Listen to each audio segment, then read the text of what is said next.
Hello everyone, welcome back to LiveWabiSabi podcast, a space where we embrace the beauty of becoming, the power of imperfection, and the courage it takes to be unapologetically yourself.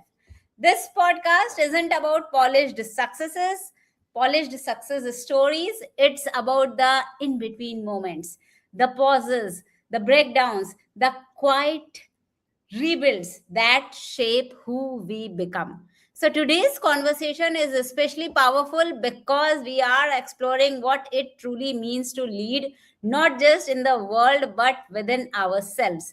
I am thrilled to be joined by Valeriya Hjertenaes, a global keynote speaker, PhD, and a thought leader.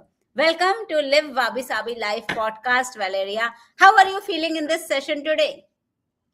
Thank you so much. I feel amazing, Shilpi. Thank you so much for the invitation and for giving me the opportunity to be a part of your impactful show and to give the most precious commodity that we can give to each other. It's your time, full your presence and focus. And of course, thank you so much to your beautiful team who are supporting us today, and of course your audience. So I'm very excited about our show. Thank you.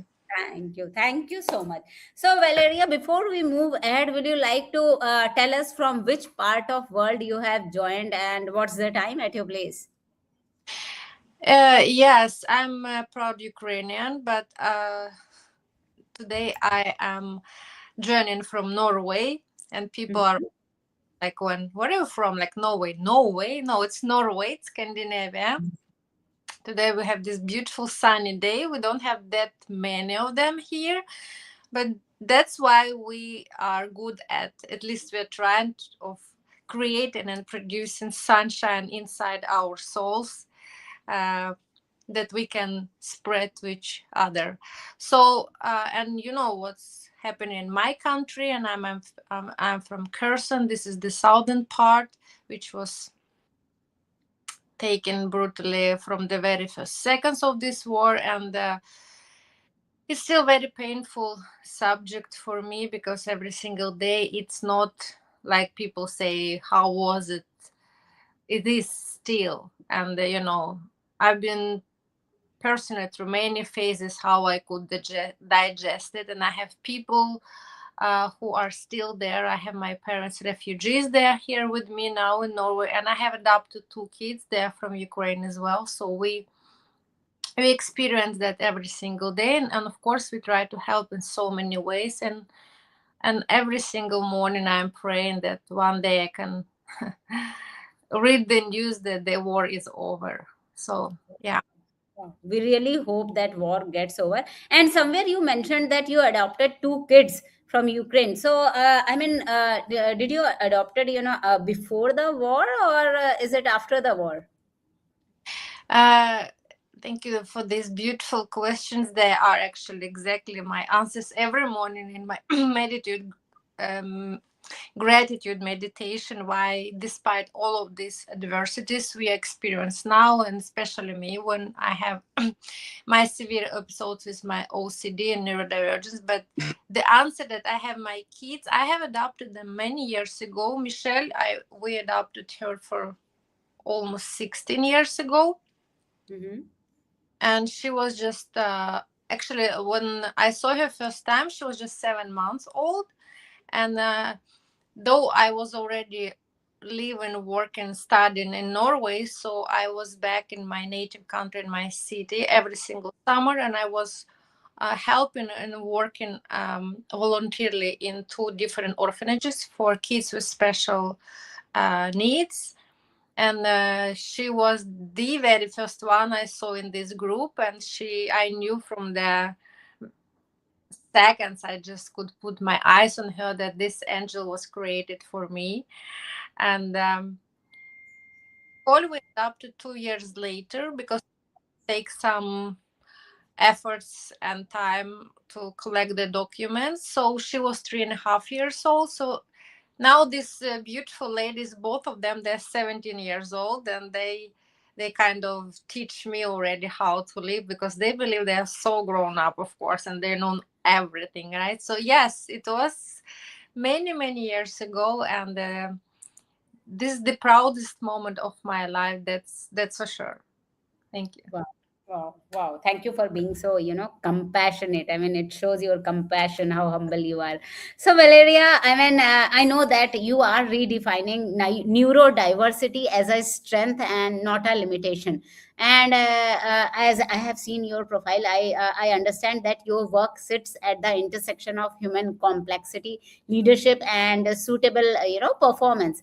But beyond all those accolades, the day today is I mean, we are discussing at this podcast is about your journey, about the women behind the work, and the experiences that has shaped you, the women you are today.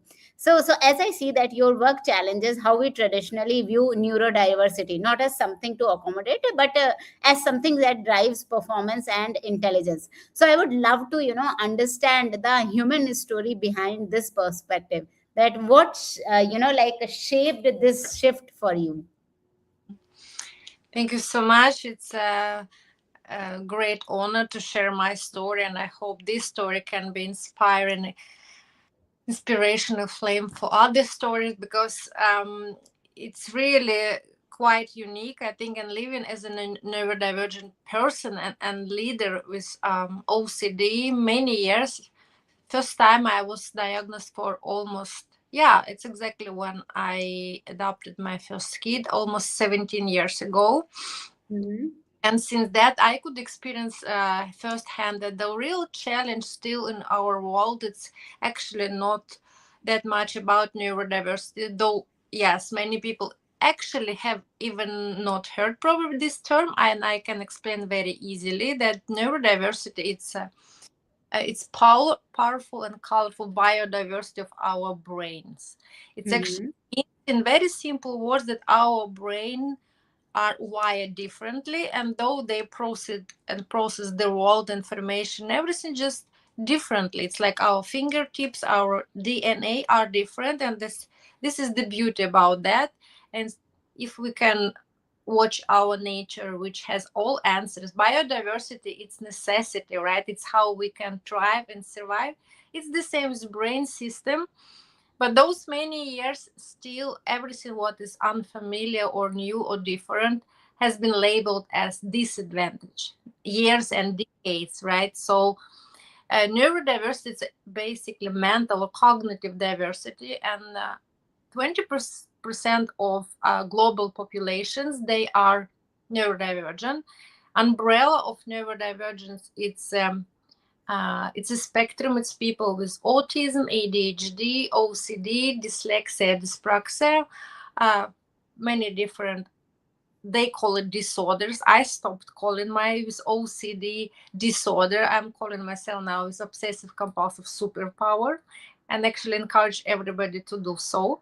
But like, I have started already my narrative that we still have this, first of all, in our language. It's not affirmative language, it's medical language, which is quite insulted in many ways, because we're still saying about these people, they are awkward, they're weird, they're too much, they're too intense, they're disabled, they're disordered, right? And my passion and mission, first of all, to change the global narrative about this. And I'm saying that it's not weakness, it's mental uniqueness. It's not disability, it's plus ability and possibility. And it's not disorder, it's disorder, it's different order. But of course, to experience all that, we should not all the time think how we with our neurodivergence can fix our brain to fit in the system, right? But the system should also understand that and should change and evolve, because in the reality, it's not the huge challenge about neurodiversity. The reality that we have the lack of structure about this, we have a lack of awareness about that. And neurodiversity, when it's actually understood, embraced, celebrated, and managed professionally, it can be really competitive advantage both in organizational context and when we are talking about individual performance. But then it should be structured, like I have already mentioned, and it in my story, I could understand it firsthand many years ago. Actually, it was the first time I found myself at the darkest point in mental institution, because it was a really severe episode of depression, OCD, and I had no idea at that time what it means to live with intrusive thoughts. And it took almost 6 weeks when actually I started getting to understand that I cannot completely change how my brain is wired, but I can change how I understand it and how I can cooperate with that, co-create with that. That's what I'm teaching and living and leading and breathing now, both in organizational and corporate way, and also in my family, because to these kids which I have adopted, one of them, she is neurodivergent. So for me it's also a personal story, not just in in case of me, but also in case of my daughter.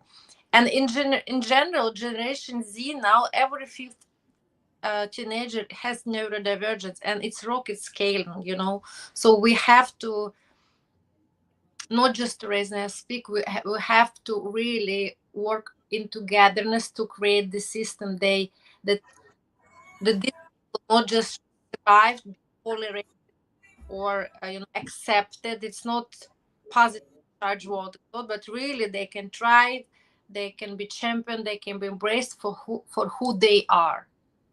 Wow, wow. I mean, this truly resonates with Live WabiSabi, because WabiSabi is all about embracing, incomplete, impermanent, and imperfect, things around us. So, thank you so much for such a, like enlightening, talk and message and conversation. So, Valeria, now I want to understand that in leadership spaces, there's often an unspoken, expectation to appear flawless. So how do you stay grounded in authenticity, in environments that reward perfection? How do you, how does being neurodivergent makes it different? Thank you so much. And I can immediately say I don't stay flawless at all. And actually, by being authentically myself, I mean that we can uh, be a role model and inspire other people also to discover their unique voice, passion, calling in their lives. Because I'm genuinely believe that we came here to our earth like with a mission, special unique mission, special unique calling inside. Every of us has this powerful story because we are so unique. And actually flawless, I think our most profound experiences which really shape us and give the most imprints, it's actually these scars, like when you experience, like, okay, it can be also physically, but I mean mostly actually it's deep impressions during our personal growth. Because like in the nature you can never experience rainbow without rain, right? The same in life. Actually, without deep profound moments you cannot grow. You grow doesn't happen in conformity. And then of course how you can be flawless, but the best version of yourself should be authentical. And you know what, for us people with neurodivergence who are actually uh, get used to over mask, over please, over hide, over just to be like accepted in the neurotypical communities. So for us actually it's quite, I can share with you, quite luxury, because it's not just to be about ourselves. For us to be ourselves in neurotypical communities very challenging, very difficult. It should be like balance between, because authenticity for people with neurodivergence, it's alignment between internal wiring and external expression. And we are kind of afraid how we should be authentically ourselves and express ourselves in that authentic way, to be real one, when we actually are kind of not like other people, right? It's always this balance. But then when you start really understanding more and more that, like, perfection, it should not be like our identity at all, and people pleasing should not be as a safety strategy, right? So, and then for me, especially when I understood more and more that it was my coping mechanism many years from survival mode, but not from my authentic mode, who I am. So that's why I start like making really depth work internally with me, and understanding more and more my patterns, and actually sitting quite boldly in silence with me and ask all these questions. Do I really need all the time to mask and hide and to fix my brain and asking what's wrong with me to fit in the system? Or actually I should more and more find the environments that can be aligned with my core values, and then I should unlearn the belief that I have to fit system where not actually were designed for me. And becoming myself also, especially as a leader, it started from actually any type of leadership, especially in if it's small team, if it's bigger team, it's corporation, it should start from your own self leadership. You should know your own patterns. You should be in alignment really with who you are inside, because people, they feel your energy, they exactly see what you're doing. Even like kids, they are not copying what you're saying, they are copying what you're doing, right? And when you enter the room, actually, so feel this energy, this frequency, they are contagious. And people also, especially if you have employee and their neurodivergence, for them the most important to feel actually psychological safety. And the leadership who is not aligned with his or her core values can never actually give the energy and frequency of psychological safety. So, like That this. this is what makes you different, Valeria. So Valeria, now I want to understand something about your 5E enablers method, which I happen to see on your LinkedIn profile. So what is it about? Mhm. It's exactly the tool. It's circle. It is not linear process. It is circular regenerative self leadership framework. It's exactly pathway from unconscious leadership to conscious self leadership. Why? Because it starts from the very first enabler. It's called empathize. And empathize, before you should start empathizing with others, you have to learn really genuinely to start empathizing towards yourself. Because we are so much used to be our harshest self criticism, right? And then it's a wrong position. We have to unlearn that, but it's very difficult. But then after you can learn that, the second enabler, it's actually evolve. And evolve, it's like lifelong learning, right? And especially I like very much the question also I got from you.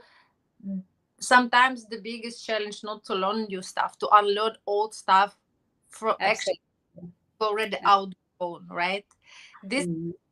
second part. The third part is evaluate. I mean, it's this fresh feedback that you're getting all the time in interactions with your colleagues, with your people. It's internal feedback. This, I call them the gems of wisdom, if you can use them as bridges, not barriers. And internal feedback, you sit with yourself and ask and actually listen to your thoughts and voice. And the fourth, then it will be enhanced, that by all that you can enhance your decision making, clarity, psychological safety that you provide for your employees or for yourself, especially if it's different cultural set. Also, it's cultural intelligence, risk situation, risk anticipation. And then the last one is empower, because when you do all this circle, then you can first of all empower yourself, and by empower yourself you can empower other people and provide. Absolutely, absolutely. It all begins with empowering yourself. So Valeria, like, I mean, since you have worked across culture, across systems and continents, navigating complexity at many levels. So what has this taught you about people at their core? I understood not gradually. First of all, the really like glue of success in any society, it's when you approach a new culture, new people, it should be with respect. It should be with beginner's mind, no judgment approach.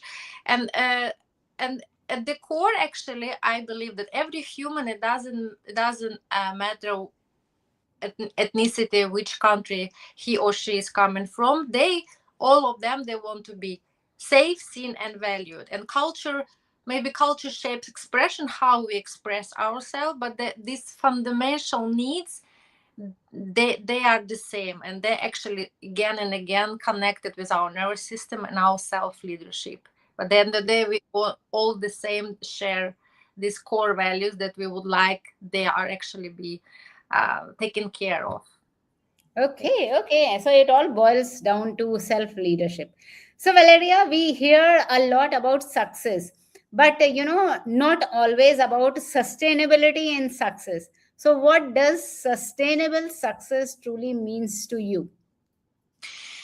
Sustainable long term, but also sustainable, it's actually consciousness. It's your everyday conscious choice. And Mm-hmm.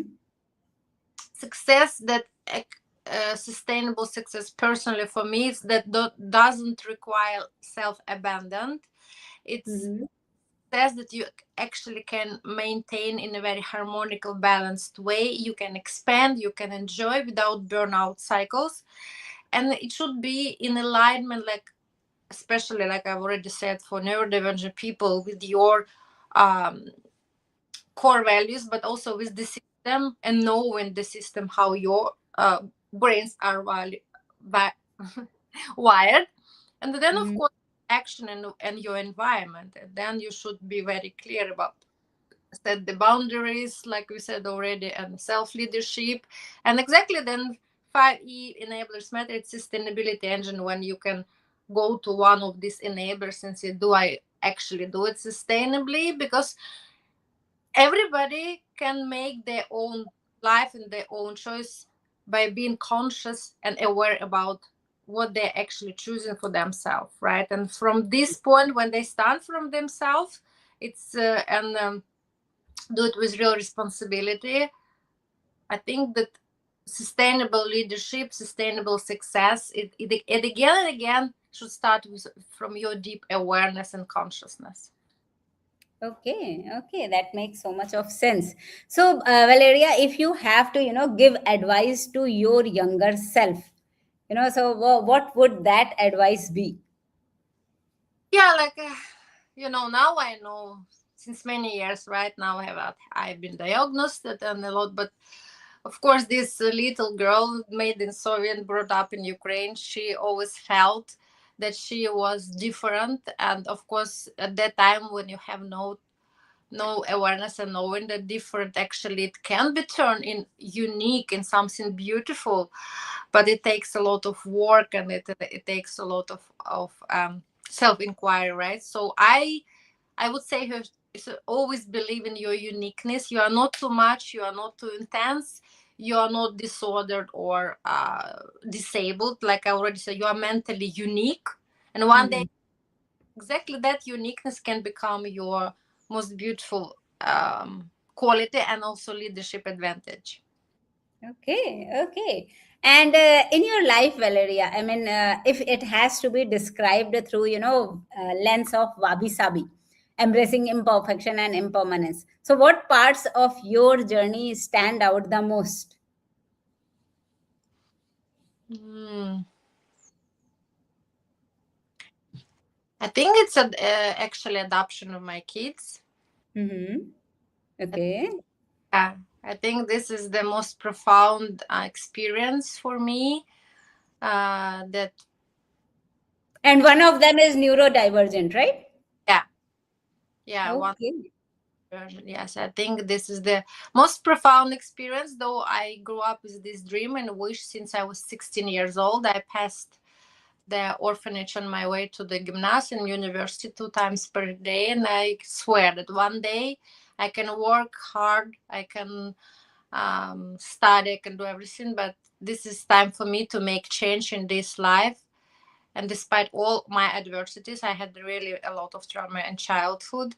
So I decided at least I can help and save two kids not to experience the same childhood trauma I have been experienced. So, and like I've said again and again, that the most profound and deep stories, they come from our mixed experience, like adversities and everything, and it's how we can create them into this fuel that actually can really lead to something beautiful and profound, right? So Absolutely.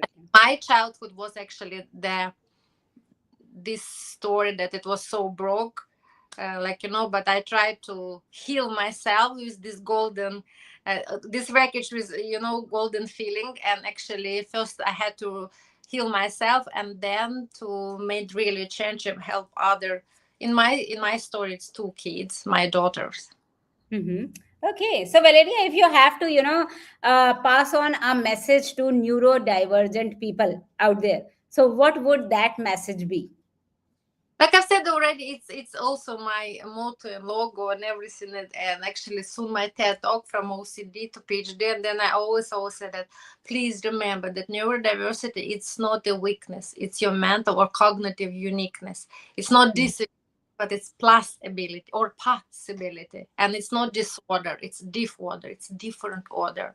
So please always remember that you are cognitive and mentally unique, and your voice is unique, your story unique, and your voices matter.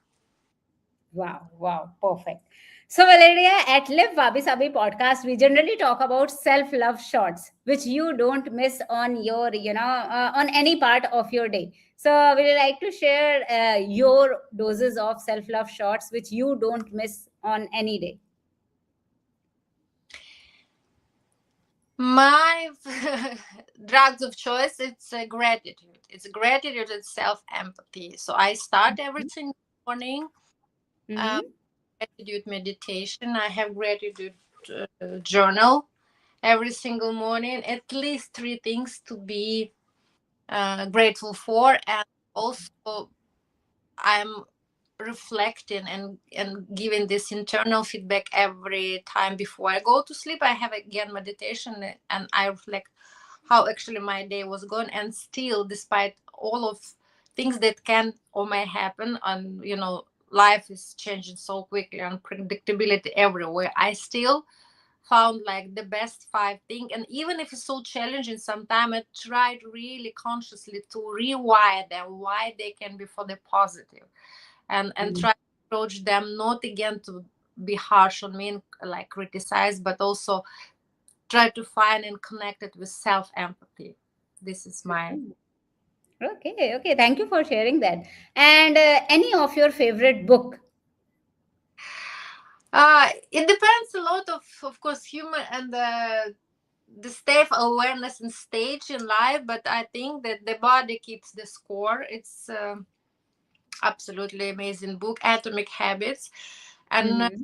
I go back and back in a while with the Full Catastrophe Living by John Kabat-Zinn, because I'm also meditation, Kriya Yoga, and mindfulness certified instructor. And then it's like Bible of mindfulness, because I'm practice everyday mindfulness as well. So these three books is, yeah. But of course, I do love and the Yoga Sutra Patanjali and the story of Buddha. Wow. So you read Yoga, Patanjali uh, also. I love all this spiritual stuff. This is my yeah, really, really hidden gems of healing. Wow, wow. And any music? Like music has a way of shifting our energy instantly, Valeria. So, what's that one song that makes you feel truly unstoppable? It's actually two, probably. I am a huge fan of Celine Dion since I was 16 years old. So I'm alive, her song, really, when I'm like down, but when I go, I'm alive. And then and Freddie Mercury, yeah, show must go on, that's for sure, because it doesn't matter, but show must go on. Okay, perfect. So, Valeria, no journey is ever truly solo, right? So, who is your biggest cheerleader or support system along the way? This is, oh my God, this is absolutely, no, this is my mom. Oh yes, my mom, she's the icon for me. She means so much, and all the time if I'm aiming towards something, and actually already, like, how much means manifestation, imagination. So I always like put like, oh my God, if I do that or that, how my mom, she would be proud of me because she raised me alone, Mm-hmm. and she gave me very beautiful advice when I was, I don't know how many, 9, 10. She said, like, because we had a lot of adversities and maybe we didn't have much this materialistic stuff, but she always taught me that the most important in life, it's care, love, kindness, and the compassion that you always can give, and it doesn't become less, it just multiply. And then she said that by taking you can feel your hand, by giving you can feel your heart. So please try to live your life by being a giver. So this is my mom. Oh my God, mom, I love you so much. Every single day We all love our moms, right? Moms are special. So anyways, Valeria, how can people connect with you, and how can you help them, right? I mean, will you like to share about something about the work which you do, so that people could connect with you, and be inspired by your work, or maybe be benefited by your work. thank you so much. First of course, now through your beautiful platform, through our podcast. Uh, Mm-hmm. yes, I have my Valeria Impact Global uh, Mm-hmm. page. You can find it on my Instagram account, Mrs. All Congeniality or Valeriya Hjertenaes. I'm also quite active on LinkedIn. And Mm-hmm. to uh, this access, I'm offering free insights on neurodiversity and leadership, invitation to LinkedIn lives and workshops, and also access to my methodology. This 3 days ago, actually, we had a live workshop with my new business partner, Claire, and we have made very nice premium program, 7 weeks premium program, which is called Real Focus Plus 5E. It's exactly for high achievers and for neurodivergent people who would like to turn on this unconscious burnout, performance over masking, over pleasing, like I already mentioned today, to conscious performance, and actually to study with us that our brain, they cannot be totally, like I said, rewired, but they are neuroplastic. So we, in togetherness, look at all the patterns, energy patterns, how brain are wired, and really benefit from this program together, how we can redesign everything, what is actually best for you, for your system, for your core value, for your rhythms, for, yeah. So we, all the information, please reach out to me directly. I really love interconnecting with people. I always, with any interconnection, we are both students and teachers. So for me, I'm lifelong student, love teaching from.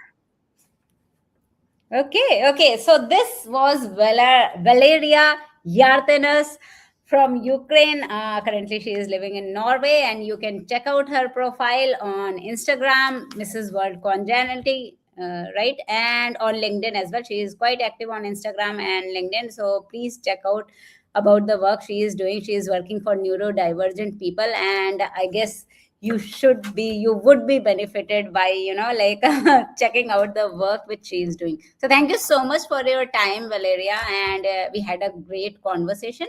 And to everyone who is watching or will be watching this episode later, I wish to remind you that at LiveWabiSabi podcast, we serve you real doses of self-love shots and empowering messages through conversations with inspiring women across globe who talk about their lived experiences and journeys to becoming the women they are today.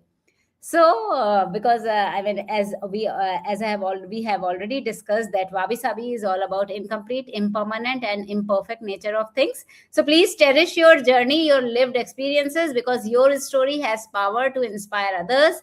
Your journey is valuable, and your imperfections make you unique.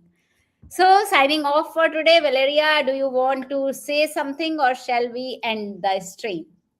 Thank you so much. Like I've started already, with the gratitude, and I would like it's always one more expression of gratitude better than less. So I'm so grateful for you to facilitate beautiful Thank, conversation for your team and of course to your audience. So believe always, never double question, never second guess, and your voice is unique, and absolutely just trust in yourself, and bring this voice by shining deeply according to your conscious and awareness. Thank you.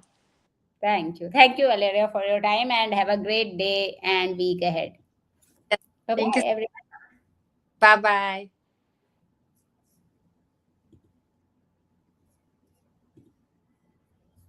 Okay.